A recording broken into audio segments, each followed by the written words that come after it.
everyone, got a 2019 Toyota RAV4.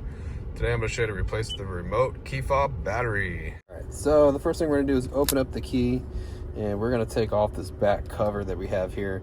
I'm going to use a small flathead screwdriver to go ahead and pry that up. So right here you can see there's some little spots that you can pry this up on, and just take your time and just work the cover off. Okay, you'll notice that it'll pop right off, and there's a rubber seal here. We're just going to take this off. This is a weather seal, and then we can turn the remote upside down. There's a little slot right here.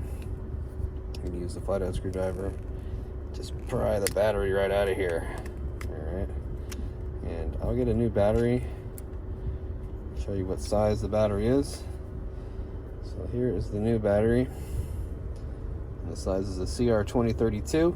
There is a link down in the description box for batteries that take you to Amazon. Okay, they're like $1, so if you still need a battery, go check that out. But if we notice right here, it has a positive sign. That's facing towards us. Okay, when we stick this back in, we're going to stick it back in just like this, and then pop it right in.